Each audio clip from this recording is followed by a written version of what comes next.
जानकर, अपना समझकर उसने अपने को सतमार्ग बताया है और शिव मंदिर तक पहुंचाया है। ये उसकी कृपा है।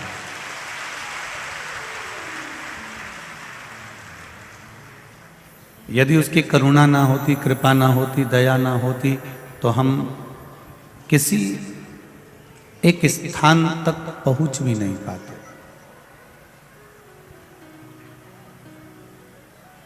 ये उसकी उदारता, ये उसकी करुणा।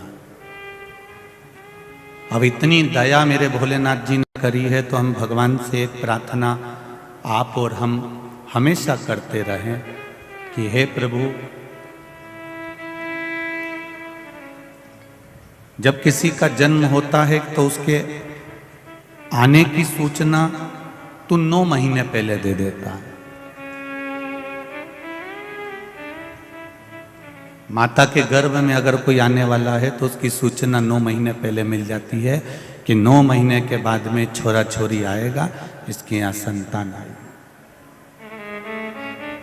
तो अपन कितनी तैयारी कर लेते हैं। माताएं उसकी पुराने कपड़े निकाल के गोदड़ी सिल लेती है, फिर छोटा छोटा कपड़ा उन फाड़ फाड़ के वो की पुंथरिया बना लेती है,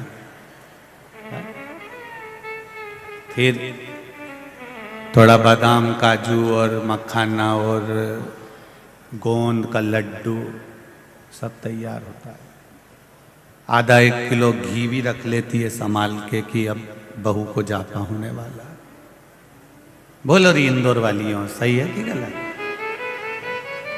अब परमात्मा से बस इतना जरूर कहना, मेरे महाकाल राजा, तूने जैसे आने की सूचना 9 महीने पहले दे दी, ऐसी हमारी जाने की सूचना 2 घंटे पहले दे देना, तो हम भजन करेंगे।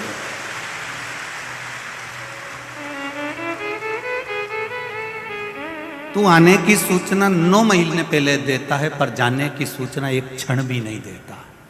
तो उससे लड़ाई इसी बात की है। अगर तू जाने की भी सूचना हमको दे देना कि हाँ तू 2 घंटे बाद मरेगा, या 4 घंटे बाद मरेगा, या 7 घंटे बाद। राजा परीक्षित को मालूम पड़ गया था कि 7वें दिन मरेगा।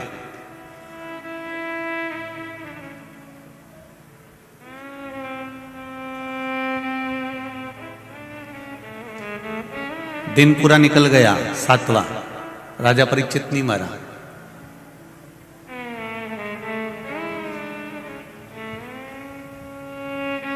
बेटे ने कांच के महल में, जन्मेजय ने अपने पिता को कांच के महल में रख दिया, पर अंदर एक मक्खी भी, चींटी भी नहीं जा सकती थी। तब अनार का रस गिलास में भरकर जा रहा था, और उसके नीचे पहले जो गिलास चलते थे उसमें नीचे सी पेंदी होती थी, ऐसा कुछ लगा होता था, अंदर गहरा होता था। किसी किसी के यहाँ होंगे ऐसे गिलास पुराने जमाने के। आजकल तो गिलास एकदम प्लेन होता नीचे से, पर पहले जो गिलास होते थे उसमें पेंदी होती थी रखने की, अलग ही रखा जाता था। उस पेंदी में चिपक कर तक्षक नाग चले गए, और शाम होते होते होते होते अंत में उसके प्राण छूट गए।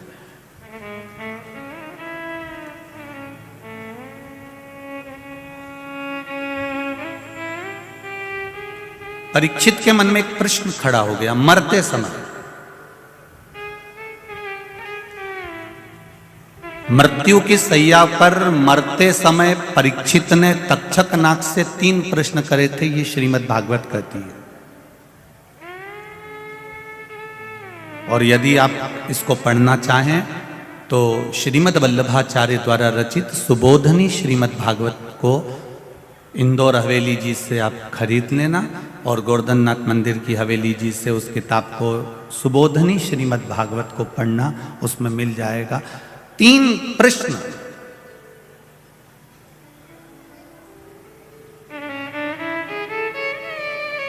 तक्षक नाग और परीक्षित के बीच में हुए। उसमें सबसे पहला प्रश्न परीक्षित ने तक्षक नाग से कहा कि तुम मुझे दिन भर निकल गया और इसके बाद में अब मुझे डसने आए हो, उसका कारण क्या है? तो तक्षक नाग ने कहा, ये संपूर्ण बनाने वाला काल, घड़ी, पल, नक्षत्र, समय सब कुछ मेरे महादेव ने बनाया है, इसलिए उसका नाम महाकाल है, इसलिए उसको लोग महाकाल कहते हैं।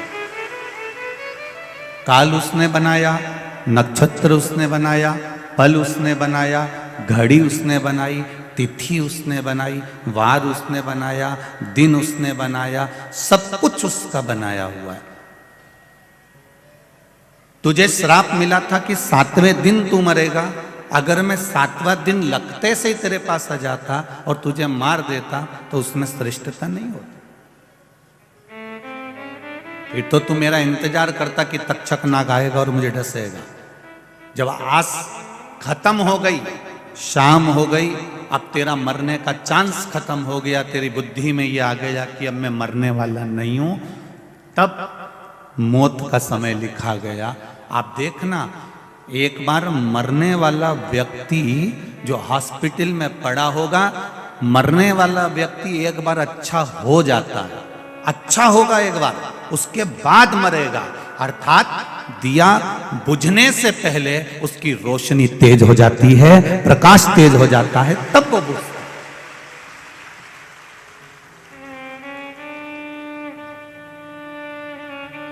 दिया बुझने से पहले उसका प्रकाश, उसकी रोशनी तेज हो जाएगी, बत्ती पूरी जल जाएगी, बहुत तेज हो जाएगा प्रकाश, तब वो बुझेगा, तब वो शांत होगा। उसी तरह जो मरने वाला होता है, एकदम पहले खिलखिला देना, बढ़िया हॉस्पिटल में पड़ा था, इतने दिन से सड़ रहा था, तकलीफ भोग रहा था, पड़ा हुआ था, और धीरे धीरे धीरे धीरे वो ठीक हो गया। ठीक हुआ, तुम्हें लगा कि अब पूरी तरह से ठीक हो गया, मालूम पड़े कोई एक आध इन्फेक्शन ऐसा फैल गया, प्राण छूट गए। अब हम लोग क्या करते हैं, डॉक्टर को दोष देते हैं, क्यों डॉक्टर साहब आपने तो कहा था अच्छे हो गए, फिर ये मर कैसे गए। इसमें डॉक्टर का दोष नहीं है। दुनिया का ऐसा कोई डॉक्टर नहीं है जो मरीज को बचाना नहीं चाहता हो। डॉक्टर भी अपने घर से चलता है तो भगवान को हाथ जोड़कर चलता है कि सबको स्वस्थ रखना मेरे मालिक, वो भी हाथ जोड़कर जाता है। वो भी परमात्मा के सामने कहकर जाता है कि जब मैं क्लिनिक पर जाऊं, हॉस्पिटल में जाऊं तो ठीक हो जाए।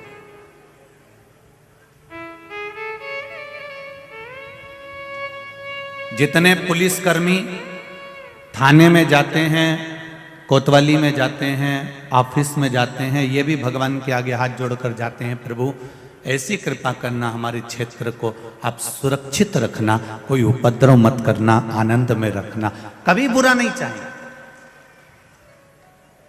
एक साधारण से साधारण व्यक्ति भी, आज संजय भैया शुक्ला जी अगर ये कथा करा रहे हैं, संजय भैया शुक्ला जी की मित्र मंडली कथा करा रही है, शुक्ला परिवार का आनंद हो रहा है, तो इनका भी लक्ष्य एक ही है, संजय जी शुक्ला जी का, कि मेरा जो क्षेत्र है उसमें कहीं ना कहीं भगवान शंकर की भक्ति होती रहे, अविरल आनंद होता रहे। सबकी सोच सर्वे भवन्तु सुखी।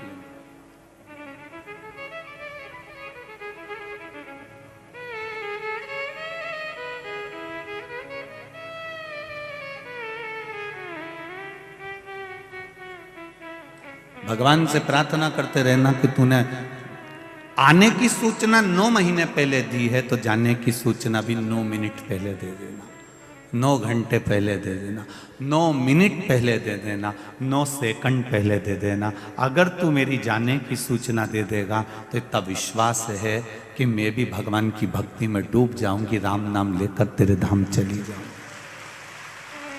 आने की सूचना तो वो देगा, उसकी जवाबदारी है कि मैं आ रहा हूं, भेज रहा हूं, सूचना पे सूचना दी उसने। पर जाने की सूचना ना तो आपको मिलने वाली है, ना सीहोर वाले महाराज को मिलने वाली है, ये सूचना नहीं मिलती। हाँ, कहीं का और पहुंचा हुआ हो तो उसको जरूर मिल सकती है कि वो बता सकते हो कि आप और हम कब जाएंगे, तो ये बात दूसरी। कहीं का विद्वान हो बहुत प्रबल, पर मेरे महाकाल से ज्यादा, उस महाकाल से बढ़कर दुनिया में कोई कालाधिपति पैदा ही नहीं हुआ, ये मेरा विश्वास कहता है। जो भाग्य में रच दिया है उस भाग्य को कोई पलट नहीं सका। माता जानकी जी और राम जी के विवाह की आज वर्षगांठ है, आप सबको बधाई है, बहुत बहुत। अब जरा विचार करिएगा, माता जानकी का विवाह करने से पहले, राम जी का विवाह करने से पहले कितनी लग्न पत्रिका लिखी होगी, कितना मुहूर्त जांचा गया होगा, कितना कितना मुहूर्त निकाला गया होगा। उसके बाद भी माता जानकी को वन वन डोलना पड़ा। ये ललाट पर लिखा था, भाग्य पर लिखा था। राम जी को राजा बनने से पहले मुहूर्त निकाला गया था, बड़े बड़े तीर्थों का जल लाया गया था, तीर्थ जल लेकर आए, मुहूर्त निकाला गया, सारे विद्वान बैठे और मुहूर्त निकालकर राज तिलक होने की तैयारी थी, पर ललाट पर वनवास लिखा हुआ था।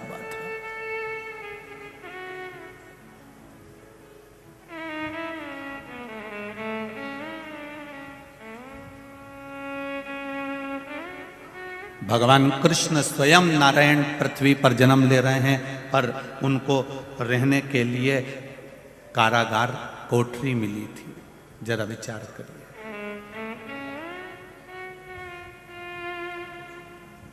द्वारिका का राज्य भी मिल गया तो सुख नहीं भोग पाए बहू।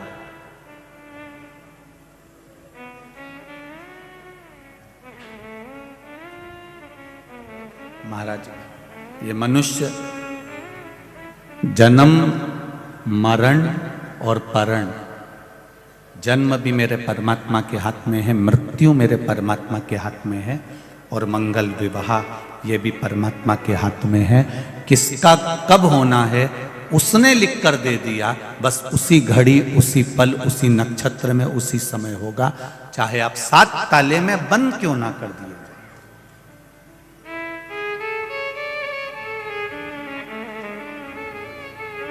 उसने लिख दिया तो लिख दिया। कितने लड़के देखे तुम लोगों के लिए, तुम्हारे माता पिता ने कितने लड़के देखे। अपने अपने घर की बेटियों का जरा विचार करिए, जितनी माताएं बैठी हैं, जितने पुरुष बैठे हैं, अपने घर की बेटी का विचार करिएगा। कितने लड़कों की खबर आई और तुम्हारे लड़कों के लिए कितनी लड़की की खबर आई। कोई ने मामा ने बताया, ना मौसी ने बताया, ना काका जी ने बताया, ना बाजू वाले ने बताया, कितना लड़का लड़की देखा। आखिरी में किस्मत में यही लड़का लिखा था और किस्मत में यही बहू लिखी थी। इतना देखने के बाद, और तुम्हारे जैसा देखने वाला जो सब्जी का ठेले पे से आलू हो चाहे टमाटर हो 25 बार छाट छाट के लाए, तो लड़की के लिए लड़का क्या तुम छाट के नहीं लाई हो? और लड़के के लिए लड़की तुम छाट के नहीं लाई हो? जरा विचार करो। एक छोरे के लिए बहू ढूंढने गई तो 50 बार विचार करा, नी की नाक लंबी है, नी ये अच्छी दिख रही है, नी ये सांवला कलर है, कोई बात नहीं, छत तो अच्छी है, बढ़िया है, जोरदार है, परिवार अच्छा है, कुटुंब अच्छा है, इनके माता पिता अच्छे हैं, बड़े संस्कारी थे, सब छाट के लेके आई थी। पर तुझे क्या मालूम था कि आते सी चंद्र घंटा हो जाएगी? तेरे को क्या मालूम था? आई तो अच्छी थी, जोरदार थी।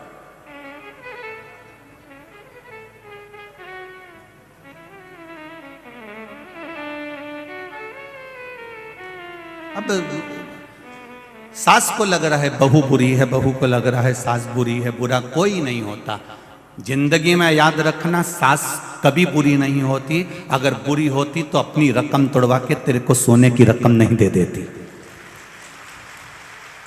और एक बात मेरी माताओं से निवेदन है, बहू कभी बुरी नहीं होती। अगर बहू बुरी होती तो अपने पिता का राजसी ठाट छोड़कर तेरे घर में नहीं आती। ना सास बुरी है ना बहू बुरी है, बस जो समय का चक्र चल रहा है, ये थोड़ा सा चक्र जो चल रहा है ये बुरा है। अब शादी के 2-4 साल इस चक्र में फंसे हुए हो, एडजस्ट करने में थोड़ा सा समय लगेगा थोड़ा। इसलिए हमारे यहाँ अदालत में जब केस पहुंचता है तलाक का, तो एक अदालत अलग से बैठती है केवल समझाने के लिए कि ये समय का चक्र बेकार चल रहा है, इस चक्र को थोड़ा निकल जाने दो, थोड़ा बेकार समय निकल जाने दो। अगर ये बेकार समय निकल गया तो ये निश्चित है तू उसी घर में राज्य करेगी, तू आनंद में रह सकती है। पर वो समय कोई नहीं निकालना चाहता। गुस्सा आया थोड़ा समय निकाल दो, क्रोध आया थोड़ा समय निकाल दो, अगर मन में व्यभिचार आया थोड़ा सा समय निकाल दो। किसी की निंदा करने का समय आया तो निंदा का समय निकाल दो। आप ये समय थोड़ा सा छोड़ दो। किसी के लिए अपशब्द बोलने का समय आ रहा है, किसी की चुगली करने का समय आ रहा है, किसी को आड़ा टेढ़ा बोलने का मन कर रहा है, ये समय निकाल दो। ये समय तुमको कहीं ना कहीं बर्बाद कर कर छोड़ देगा। इस समय को अगर तुमने निकाल दिया तो बाकी का समय तुम्हारे हाथ में होगा और तुम्हारी जिंदगी प्रबल होगी। ये थोड़ा सा समय निकालना पड़ेगा।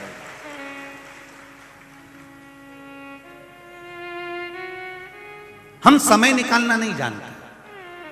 बहू ने कुछ बोला, तुमने पलट कर जवाब दे दिया। सास ने कुछ बोला, बहू ने पलट कर जवाब दे दिया। कभी विचार तो कर। बहू से भी निवेदन है कि कभी विचार करो, क्या सास बुरी है? नहीं, बुरी होती तो शादी में नाचती नहीं, मेहंदी नहीं लगाती, तेरे पाँव की नाप के चप्पल नहीं लाती, पूछ पूछ के हाथ की चूड़ी का गाला बनवा के सोने की चूड़ी बनवा के लाई।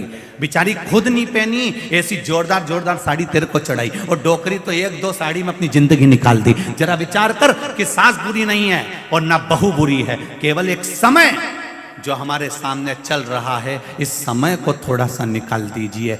बुरा बोल रही है ना, बोलने दो, अपन को समय निकालना है, कोई बात नहीं, समय निकाल दो थोड़ा सा। वो अपशब्द बोल रही है, तुम प्रसन्न होकर समय निकाल दो। बहू ने कुछ कह दिया, सास से निवेदन है तुम अपना मन कहीं भगवान की भक्ति में लगा, थोड़ा सा समय निकालो। ये समय अगर निकल गया तो तुम्हारे बेटे का, बेटी का घर नहीं टूटेगा और वो घर संभल जाएगा। हम समय निकालना नहीं जानते। हम तो बस जरा सा किसी ने कहा तेरे को इतनी तकलीफ है, अभी रुक जा, तू रुक अभी। और दक्ष प्रजापति जैसे तैयार होकर सामने खड़े हो गए। श्राप दे दिया चंद्रदेव को, काया का रोग हो जाए तेरे को। दामाद को अगर काया का रोग हो गया तो भोगना किसको पड़ा? अरे बोलो तो रीजी जी, भोगना किसको पड़ा? बेटियों को। वो सारे सब दूर हाथ जोड़ती फिर रही, मेरा पति अच्छा कर दो, मेरा पति अच्छा कर दो, मेरा पति अच्छा कर दो। तुमने किसी के यहां जाकर कह दिया हम तो हमारी सास से परेशान हो गए, भगवान ऐसा कर दे मेरी सास को पलंग पे पटक दे, पटक दे मेरे भगवान मेरी सास को पलंग पे, इसका मुंह बंद कर दे। अब भगवान ने मुंह भी बंद कर दिया, पड़ी पलंग पे। अब खिला खाना, दलिया बना, जा गुड़ की थुली बना, लापसी बना। अब धीरे से उसको उठा के बिठा, फिर चम्मच से पिला, पिला, तू नहीं मांगा था।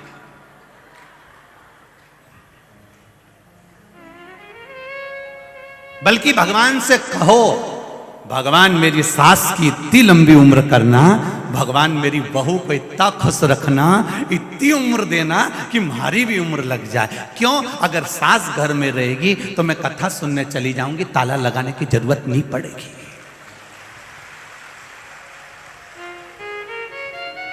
बहू घर में रहेगी तो मैं कथा सुनने चली जाऊंगी, ताला लगाने की जरूरत नहीं पड़ेगी। अगर घर में सास नहीं रहेगी और अकेली रह गई मैं, तो फिर क्या करोगे? ताला लगा के आना पड़ेगा, डर भी लगा रहेगा। वो आएंगे, सब्जी कौन लाएगा, रोटी कौन लाएगा, बच्चे स्कूल से आने वाले होंगे। अगर घर में सास है तुम आराम से मॉल घूम रही हो, तुम्हें कोई फर्क नहीं पड़ रहा क्योंकि डोकरी घर पे बैठी है।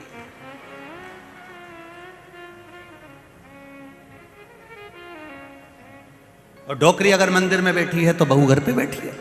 सुख तो सोचो कितना सुख है हमारे जीवन में, और हम जरा सी बात में बस